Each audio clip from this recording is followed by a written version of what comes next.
I worked the overnight audit desk at a mid-size hotel off the interstate. 11 at night to 7, alone behind the counter, the whole lobby mine and empty.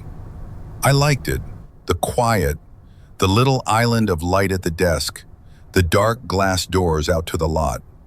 You learn fast what belongs in a place at night. And about 2 months in, a man walked into that lobby who did not belong and stayed almost an hour proving it. It was past 1 in the morning. The last real guest had checked in hours before. He came through the doors out of the dark, older, heavy-set, a windbreaker zipped to the chin in summer, and he didn't go to the desk. He went to one of the lobby chairs by the window and sat down like he'd been sitting there all his life. No bag, no key card out. I gave him a minute, then I asked if I could help him. Was he checking in? And he smiled and said, no, he was already staying here. He was a guest. So I asked, easy, what room? I'd be happy to help with anything. And he said a number. We didn't have that floor. I said, oh, and what was the name on the reservation? I'll just pull it up. And he gave me Johnson, and when I typed it and frowned, he changed it. Said maybe it was under his wife, then maybe under the company. 3 different answers to one simple question, each one delivered calm and friendly, watching my face to see which one I'd take. I should have called someone then. But it's the middle of the night, and he's an old man in a windbreaker, and you don't want to be the clerk who accused a paying guest of lying. So I let it sit. I said the system was slow tonight, and he took that as an invitation. He got up from the window chair, and there were 6 other chairs in that lobby, every single one of them empty. And he carried one across the floor and set it down at the end of my desk, right beside me. Said he had a bad neck. The window seats killed his neck. He hoped I didn't mind the company. Then he started telling me about himself, and none of it held together. He'd been a long-haul trucker. Then a minute later, he'd been a surgeon.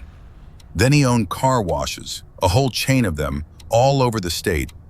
And every time the story changed, he'd lean in a little closer to deliver it, dropping his voice, soft, so that I had to lean in to hear him, like he was teaching me to come toward him. I caught myself doing it twice and made myself stop. The lobby was glass on 3 sides, and there was not a soul in it but the 2 of us, and he knew it. He didn't ask the questions you'd expect.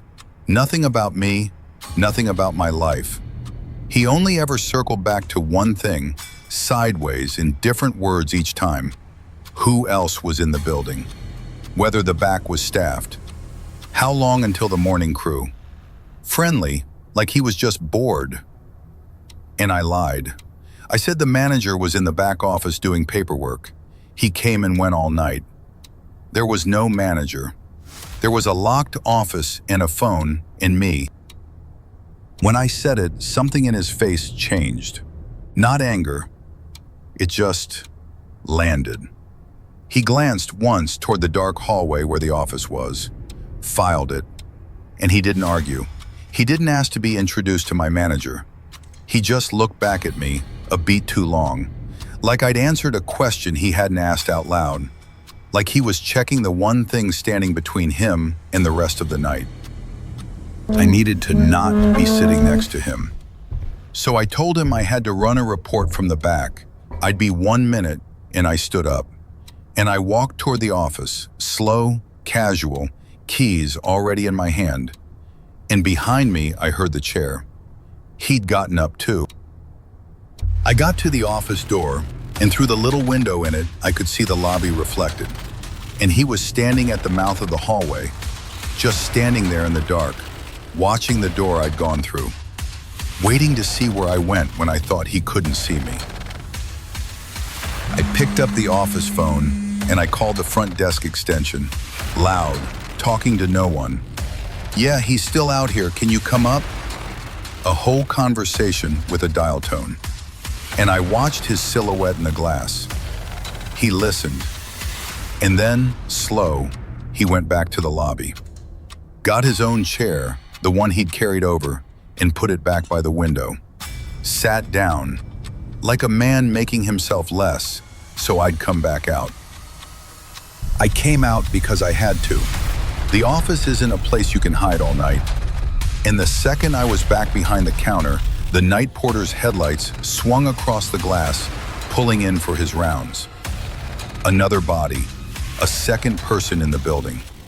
And the man stood up the instant he saw those lights, zipped his windbreaker higher, and walked out the doors into the dark without a word. Not toward any room, toward the lot, toward the road. I told the porter. I told the day manager when she came on at 7. And the manager went quiet, and then she told me the part I didn't have yet. He'd been in earlier that evening, before my shift, tried to book a room at the desk, and the evening clerk had turned him away because housekeeping had flagged him for following a cleaning cart down a hallway and standing in an open doorway watching a woman make a bed. He'd been refused a room, so he never had one. Every job he invented, every chair he dragged, the whole hour of him, it was all one move toward the same square foot of floor, the side of the desk where the only person awake in the building was sitting alone. And here is the part that has never let go of me. He came back. After I went home, mid-morning, he walked in a third time, caught a different clerk who didn't have the flag, who hadn't heard a word, and he booked a room. He got one.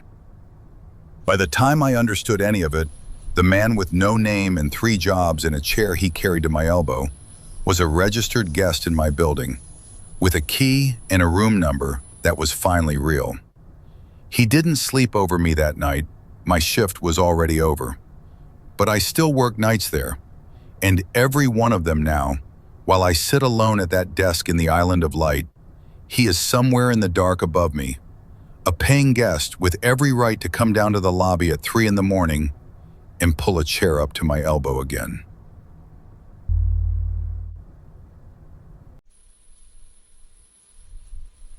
The second one I almost didn't believe even while it was happening, because everyone else saw it before I did.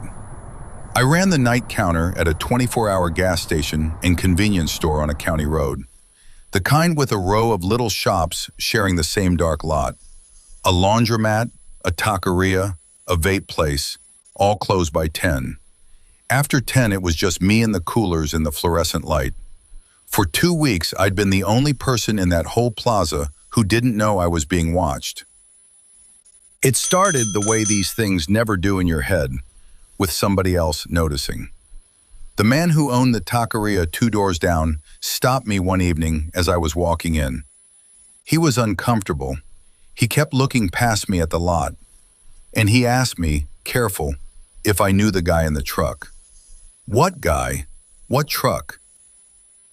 And he pointed at a spot across the lot, in the dark between the lights, empty now, and told me a man in an older pickup had been parking there. On the nights I worked, for about 2 weeks, not coming in, just sitting, facing the store. He said the other owners had talked about it. The laundromat lady had seen it. The vape kid had seen it. They'd all clocked the same truck, the same man, the same nights. And somewhere in those 2 weeks, it had stopped being alarming to them and started being just a thing that was there, like the busted streetlight nobody calls about. A man parked every night to watch the girl in the store, and the whole strip had quietly filed it under normal.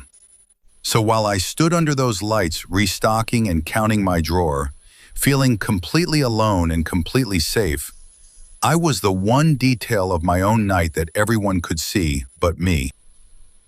After that, I couldn't not see it. The next night I looked, and the truck was there. Dark shape in the dark gap between 2 dead storefronts, nose pointed at my glass. No lights, no movement. I told myself it was nothing, a guy resting, a guy waiting on someone. But he never went into any of the shops because the shops were closed. There was nothing open on that whole strip except me.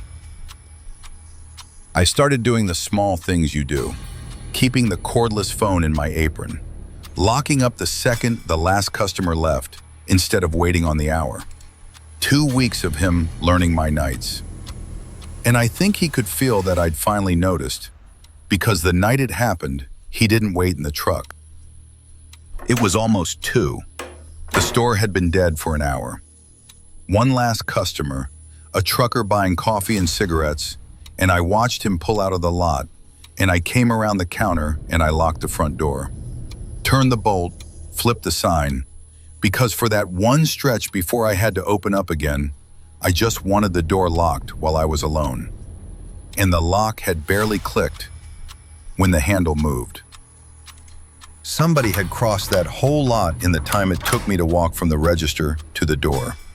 Fast and quiet, in the dark, while my back was turned. And the handle turned and met the bolt and stopped. Then it turned again, harder. And I looked up through the glass, and there was a man standing inches away on the other side, a big shape backlit by the lot lights so I couldn't see his face, looking down at the lock, then at me. Then he knocked, polite, twice, like the bolt was a mistake I was going to fix. I didn't move, and I didn't open it. And he didn't go away. He stood there, and he tried the handle a third time, and when it didn't give, he leaned his face close to the glass and said something I couldn't hear, and then said it again. And then he hit the door, flat hand, once, hard, the whole frame jumping. And I had the phone up and I was saying out loud to him through the glass that the police were coming. He didn't run. He just kept standing there in that gap between him wanting in and the lock, like he was deciding whether the lock counted. What ended it was a car. The taqueria owner, the one who'd warned me, ever since that conversation, he'd been swinging back through the plaza on the nights I worked, just to put eyes on the lot. That night he saw the same pickup roll past and turn toward the store, so he followed it in. His headlights came around the corner of the building and washed across the front, and the man at my door turned his head into the light for half a second and was gone. Off the curb, into the dark side of the lot, the direction the truck always sat. By the time the owner was out of his car, there was nothing to point at. Just me, inside, with the phone still up, and a flat handprint sliding down the inside of the fog on the glass. The truck never came back to that spot. And for about a week, I told myself that was the end of it. Seen, scared off, done. Then the store line started ringing in the dead hours he'd memorized.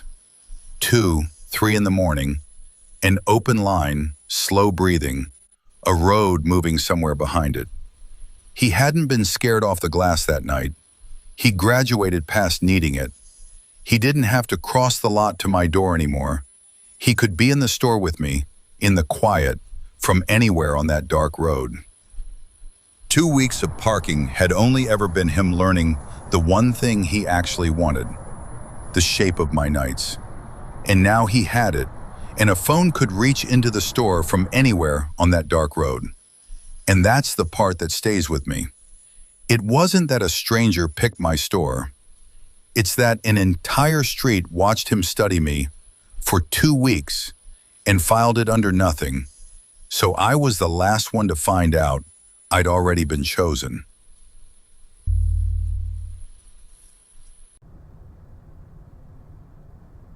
The last one I've only told a handful of times, because to explain why it's the worst, I have to explain how quiet it was. I closed a small cafe most nights, the kind of place that does coffee and pastries by day and goes dark by 9. 2 of us closed it, me and one other girl, Priya, swapping the lockup. And for about a week before it happened, there was a customer who came in without ever buying anything. And the only thing he ever wanted to know was when I'd be there. He'd come in around closing, hang near the door, never order, and he'd ask every time the same flat question. Was I working tomorrow? Was I closing on Thursday? Sometimes he'd ask the other girl, is she on tonight? Using my name. And if I wasn't, he'd just leave. right back out the door. No coffee, no reason. He wasn't there for the café. He was there to find out which nights were mine, and which of those nights I'd be the one turning the lock.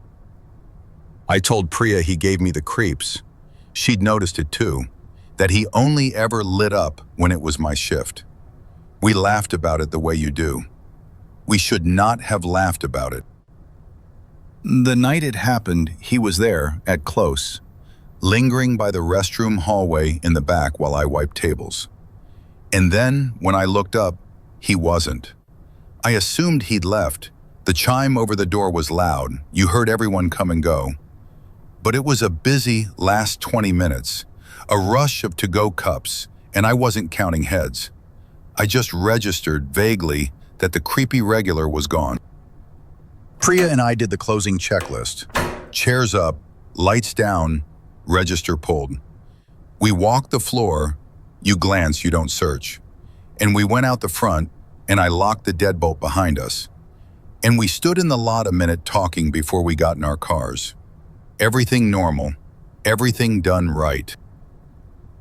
I'd forgotten my phone charger on the back counter. So maybe 30 minutes later, I'd driven home and turned around. I came back, alone, and let myself in with my key into a dark, locked, empty cafe. And it was empty. That's what I want you to understand. We'd locked it. I'd unlocked it. Nobody could have come in behind me.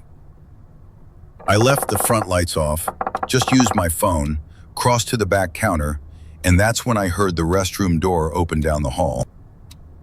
The restroom we'd walked past an hour before. The one in the dark back hallway of a cafe that had been locked, with nobody inside since 9. And he came out of it. The regular. The one who only came on my nights.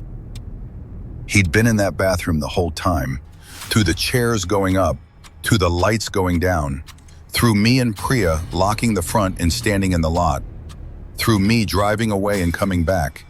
He had stood in the dark of that little room and waited for the closing routine to seal him inside, with me. He hadn't tried to get in. He'd made sure he didn't get to leave. I did not scream and I did not run because there was a locked door between me and my car, and I would have had to turn my back to him to work it. So I kept the counter between us, and I kept my voice flat. And he wasn't rushing, that's the part. He stood at the mouth of the hallway, perfectly calm, hands loose at his sides, and he looked at me like he'd been expecting me. Like the empty cafe at 11 at night was exactly where the two of us were always going to end up. And he asked me a question. He asked, friendly even, the way you'd ask a coworker, "Do you want to come play some board games with me?" Board games. And it was the flatness of it that turned my stomach to water. Not a threat, not a grab. A man who had hidden in a bathroom to be locked into a building with me, asking if I wanted to come hang out, in the same voice you'd use to offer someone the last donut. Like the locking in was just the awkward part of getting to the fun. I told him my friend was in the car out front waiting for me, which wasn't true. Priya was long gone, and that she'd come in if I wasn't right out. I said it flat and bored and certain, and I edged toward the door, not taking my eyes off him. And I got the deadbolt with the wrong hand, behind my back, by feel, because I was not going to turn around. And the whole time he just watched me, mildly, like he was disappointed the board games part wasn't going to happen. I got it open. I got out. I got the door pulled shut between us. He didn't chase. He just stood in the dark glass and watched me back away. I sat in my locked car shaking, and I watched the front of that cafe. And after a minute, he came out, straight through the front door I'd just thrown open and run through. The door I hadn't stopped to lock behind me. And he didn't run, and he didn't look around. He'd parked somewhere I hadn't seen. And as I pulled out, my headlights caught him crossing the lot toward the dark, and he had followed my car. I realized, Because 2 turns from the cafe, the same headlights were behind me, unhurried, matching me, until I drove straight to a police station lot and pulled in under the lights, and they finally peeled off into the dark. I think about the order of it all the time. He didn't break in, he didn't pick the lock or jimmy the back. He let us lock him in. He stood in a dark little room and let the people closing up, the exact routine that was supposed to make the place safe, turn the bolt that put him alone in a building with the one of us he'd been counting the nights for. The lockup wasn't what kept the danger out that night. It's what kept the danger in. So when you're the last one there and you walk the floor before you lock the door, don't glance. Look. Open every door that's already closed. Because the worst thing that can happen to you on a night shift isn't a stranger who can't get in. It's the one who made sure he didn't have to. And let's never meet. 3 night shifts. 3 men who weren't trying to break in. They were trying to be left alone with the one person who already was. A man who couldn't name his own room. A man the whole street could see watching, except the woman he watched. And one who let himself be locked in. If you've worked alone at night and somebody made the quiet feel like it had a shape, you know. Tell me in the comments. Subscribe and the next one will find you on time. And whatever you do at close, check the room you already checked.